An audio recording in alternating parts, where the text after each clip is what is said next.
Welcome into Pittsburgh Steelers Talk, presented today by new sponsor alert, True Classic Tees. 25% off when you head to trueclassictees.com/chat and you use promo code CHAT. Affordable t-shirts that make big guys like me and my dad look slimmer and slim guys look buffer. The final preseason game in the books as the Steelers have taken down the Detroit Lions 19-9.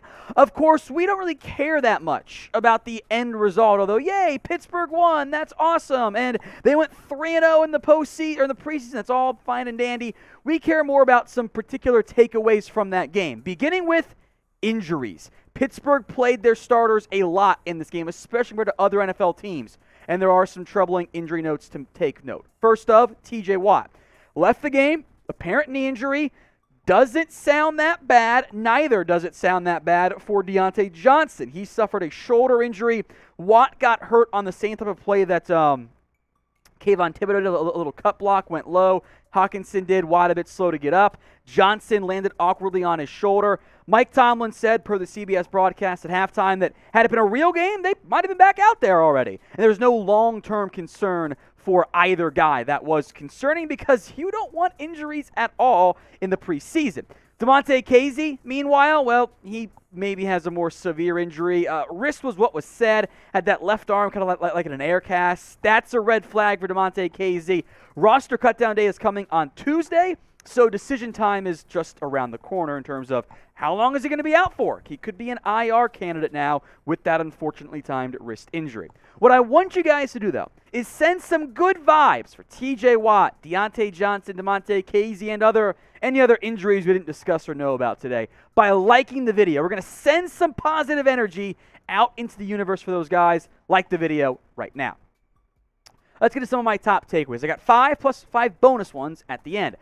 I think it is very clear. Mitchell Trubisky is your starting quarterback. Of that, I have absolutely no doubt whatsoever. He got the entire first half with the starters and is clearly quarterback one now. We'll break down his stats here momentarily. That's just the reality of where we are at for Pittsburgh and for the Steelers. He's going to be out there. The fact that they didn't bring in Pickett at all into the second half, the fact that Trubisky was out there the entire first half, I thought played pretty well overall despite some maybe offensive line concerns. We'll get to that later on. He's your guy. Final stat line for Trubisky, 15 of 19, 160 yards. That's 8.4 on the average. Not perfect, but high completion percentage there. 160 yards. Did take 2 sacks, one of which just get rid of the ball, my guy. But I think it is obvious and clear. Trubisky is going to be your week 1 starter. Barring a sudden injury late in the process, like I felt for a while, it's Trubisky's job to lose, which eventually he will. More on Pickett's side of it later on here. But be honest with me. Do you want Trubisky as the starting quarterback for the Steelers? Y for yes, N for no. Sound off for me right now in the comments section. Trubisky was maybe your number 1 offensive takeaway beyond the injuries. How about Cameron Sutton? This is a player I have long liked for the Steelers. Only 2 tackles, but he had an awesome INT. He was in the right spot, right time, but he made the play. I'm going to give credit for it. 45-yard return as well. I love Sutton. I think he's an awesome inside-outside flex piece for the Steelers at corner. Very impressed by how he played again. With some other injury concerns in the past at corner, obviously good news on Ahkello Witherspoon being back out there. I think Sutton's going to play a big role for this team in 2022.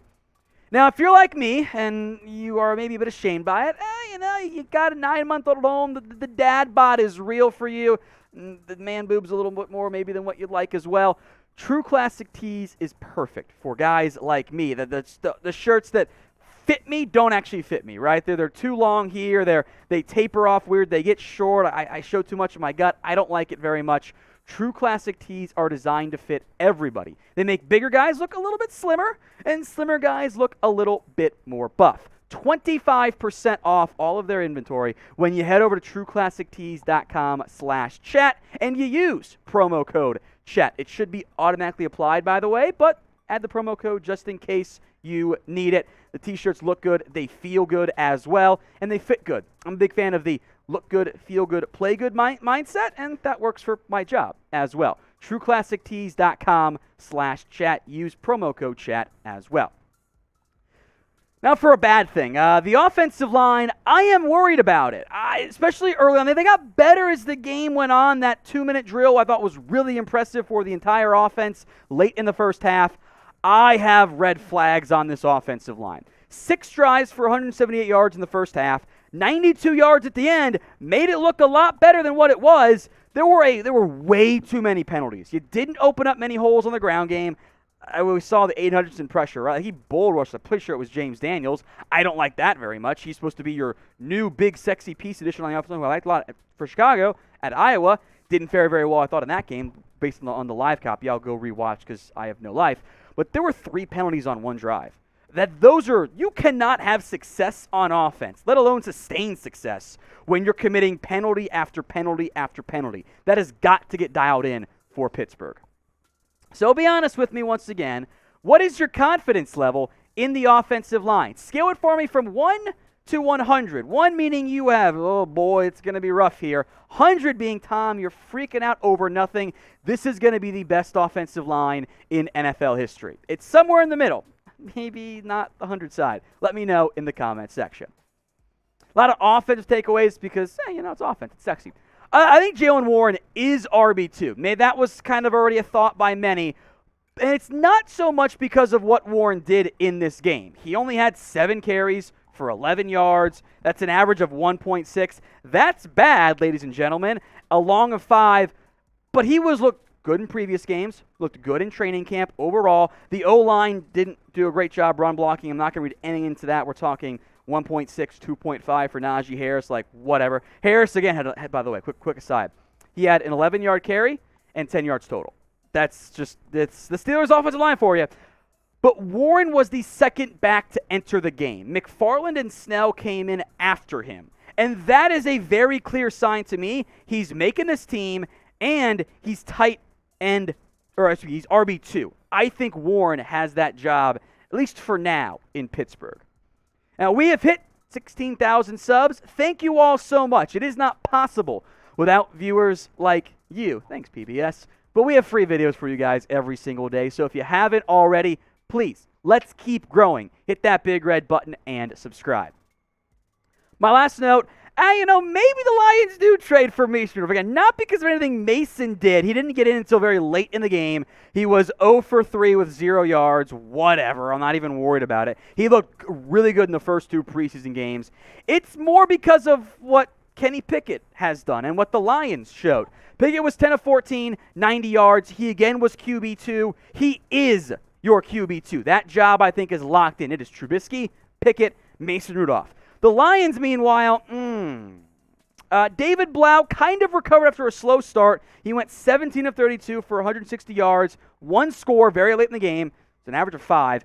Tim Boyle, 5 of 15 for 64 yards. So combined, they went 22 of 47 for 201 yards, 1 TD, 1 INT. I don't think the Lions have a competent backup quarterback. Now, look, if Jared Goff goes down, they were already not really a playoff team as far as I'm concerned. So if I ran the Lions, I'd probably just embrace the tank and take Stroud or take Bryce Young, who you might end up getting anyway. But if that team wants a more competent quarterback, I think even the family members of Blau and Boyle would think that Mason Rudolph is a better backup option. So with that in mind, sorry, David Blau and Tim Boyle. It's kind of mean, but, spot the lie. What is the % chance the Steelers trade Mason Rudolph? Sound off for me in the comments section. Before we go, as promised, 5 more bonus notes and takeaways. Gunnar Olszewski, not only has he made this team, he's going to play a receiver 3/4 role. He continues to be involved on some of those jet plays. He had the 2 carries for 13 yards, 2 catches for 16 yards. I think he's receiver 4. Keep an eye on Calvin Austin, maybe being an IR stash to begin the year. I thought both Steven Sims and Miles Boykin made some nice plays for you. Boykin was 3 for 41. Sims was 4 for 23 and a score. Extra receiver depth there. I think you could get Sims to the practice squad pretty easily. Maybe Boykin ends up being your wide receiver 5/6 man on Austin's stability there. But the second half run D wasn't very good, especially Craig Reynolds got going. 6 carries, 31 yards. Jamar Jefferson had 4.7 yards per carry. Justin Jackson had 5.5. Late that they got going. Not a huge red flag there. Rookie Mark Robinson is going to make your team 5 tackles. Some nice special teams play as well. He's on it. And next time, recover the onside kick. There was a meaningless game going on in the back half there. End it sooner, Pittsburgh. Get the hands team going a little bit better, especially in the games that actually matter beyond a Week 3 game is already over preseason matchup.